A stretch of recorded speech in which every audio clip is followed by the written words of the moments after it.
E finalmente, para fechar essa parte de funções de vetores aleatórios, eu quero fazer com vocês mais 3 exemplos para a gente ilustrar bem esse método. Tá? Então, esse primeiro exemplo, a gente tem a seguinte situação. Considere uma fila com 2 consumidores cujos tempos de atendimento x e y, medido em minutos, são independentes e com distribuição exponencial de mesmo parâmetro lambda. Ou seja, x e y tem distribuição exponencial com o mesmo parâmetro lambda e são independentes. A partir disso, eu vou definir duas novas variáveis aleatórias de interesse. V, que é igual a x mais y, que me representa o tempo total de atendimento, e W, que é x sobre x mais y, que me representa a proporção do tempo gasto durante o primeiro atendimento. E agora eu quero encontrar quem que é a distribuição conjunta desse vetor aleatório VW.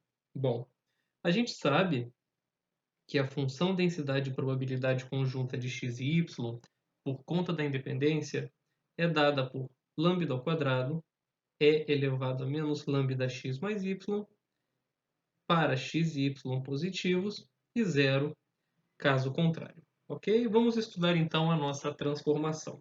A gente define v como sendo uma função g1 de xy, que é x mais y, e a gente define w como sendo uma função g2 de xy, que é x sobre x mais y. Ok? Bom, se a gente for tentar entender quem que vai ser o suporte do nosso novo vetor aleatório, né?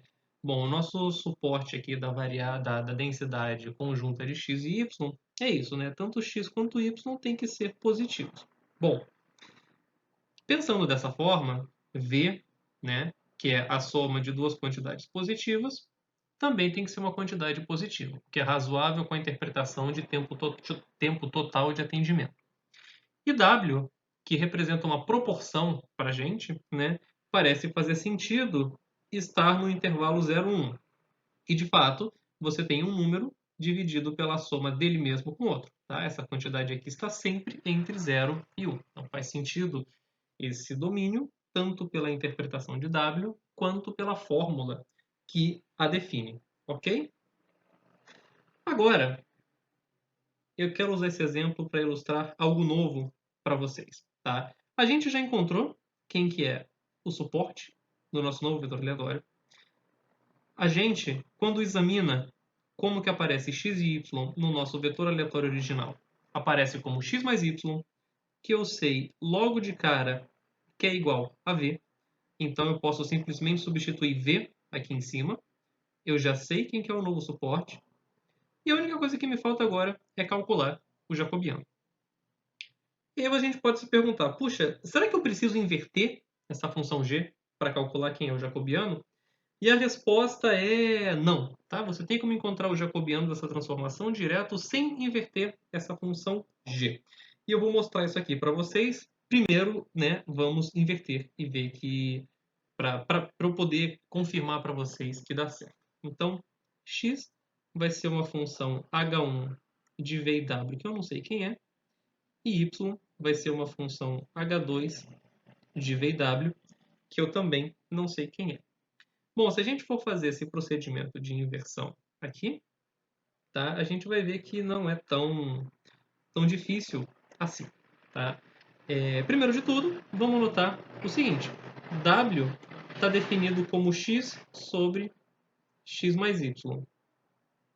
Só que eu sei que x mais y é igual a v. Então, W está definido como x sobre v. Né? Então, eu tenho uma variável antiga e as outras variáveis são todas as novas. Então, eu posso escrever x como se fosse v vezes w. Então, eu já inverti uma das relações. Tá? Já escrevi x em função de v e w. Agora, falta escrever y em função de v e w. Para isso, vamos usar a outra relação. Eu sei que v se escreve como x mais y. Mas eu acabei de provar que x eu escrevo como vw. Então, x se escreve como vw mais y. Quando eu passo para o outro lado, fica y igual a v menos vw. tá? Que eu posso reescrever, né, para ser bem econômico, V que multiplica 1 menos W, caso eu queira. Tá? Então aqui eu consegui inverter outra relação. Y é a função H2 de VW, que é V menos VW. Ok? Se a gente fosse fazer a conta do jeito antigo, o nosso jacobiano J ele é dado pelo seguinte: o determinante, né, da matriz que me relaciona as variáveis antigas e novas da seguinte forma. Tá? Lembra que a gente usou essa notação aqui: d de xy sobre d de vw. Para abreviar o seguinte determinante: determinante da matriz que me relaciona dh1, dv, dh1, dw, dh2, dv, dh2, dw. Ou seja, eu derivo as variáveis antigas xy em relação às novas vw. Tá? Por isso tem derivada de h1 em v e assim sucessivamente. Bom, como a gente inverteu, essa conta agora é fácil de fazer. Tá? Derivada de h1 em v é w, derivada de h1 em w é v, derivada de h2 em v é 1 menos w, derivada de h2 em w é menos v. Quando você calcular esse determinante, isso vai dar menos vw menos v que multiplica 1 menos w. Quando você simplificar isso daí, você vai encontrar menos v como resultado. Ok? Mas agora, vamos tentar, né, utilizar o que a notação nos diz e ver se alguma coisa aqui pode funcionar. Vou deixar aqui em amarelo, para a gente ficar em alerta, vai que isso dá certo. Tá? Deixa eu tentar fazer essa conta aqui. Derivada de VW em relação a XY. Ou seja, eu vou derivar as novas variáveis em relação às variáveis antigas. Isso pode me parecer razoável, porque essa é uma fórmula que, em geral, eu já tenho. Né? Em geral, eu já tenho essa fórmula aqui pela maneira como é dada a nossa transformação.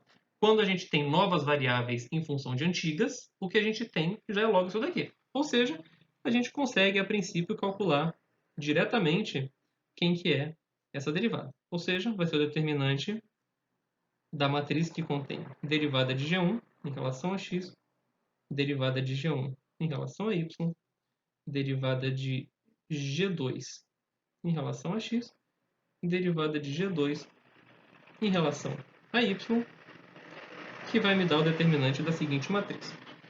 Quando eu fizer essa conta aqui, derivada de g1 em x é 1, derivada de g1 em y é 1, derivada de g2 em x pela regra do quociente vai me dar y sobre x mais y ao quadrado. Derivada de g2 em y, também pela regra do quociente, vai me dar menos x dividido por x mais y ao quadrado, que a gente pode escrever isso daqui, após calcular o determinante, como menos x sobre x mais y ao quadrado menos y sobre x mais y ao quadrado. Quando você cortar o x mais y aqui em cima, com o sinal negativo na frente, com x mais y embaixo, você vai ficar com menos 1 sobre x mais y. E você lembra, né, que o determinante entra para você multiplicando a nova densidade.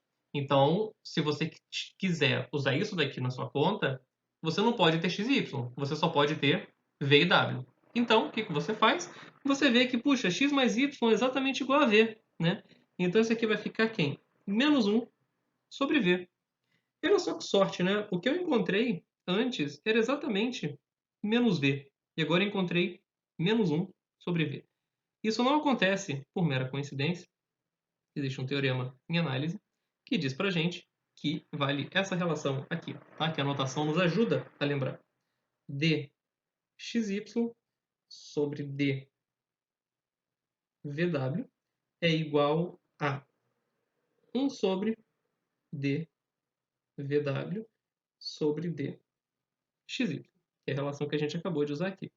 Ou seja, moral da história, nem sempre você precisa inverter quem que é a sua relação. Tá? Às vezes Se a sua inversão for difícil de ser feita ou não tem necessidade, você pode trabalhar direto com a relação direta, só tomando cuidado nessa última passagem aqui, tá? Para você não deixar variáveis antigas dentro da sua nova função densidade de probabilidade conjunta, tá?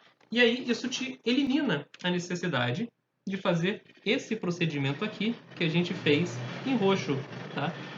Então, essa inversão, que nesse caso foi simples de ser feita, você não precisaria fazer, né? Imagina que você tenha um caso onde isso seja mais complicado. Você pode pular esse procedimento. Então, com isso, a gente consegue escrever agora quem que é a nossa nova densidade. Então, vamos lá? A gente tem, então, f de xy, vou relembrar quem que é a nossa densidade, né? Lambda ao quadrado é elevado a menos lambda x mais y, para x e y positivos, e zero caso contrário. Então, isso aqui me implica o seguinte, f de vw eu vou escrever como se fosse o quê?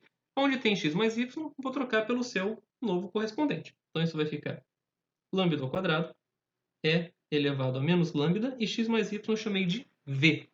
E agora eu multiplico pelo módulo de j, né?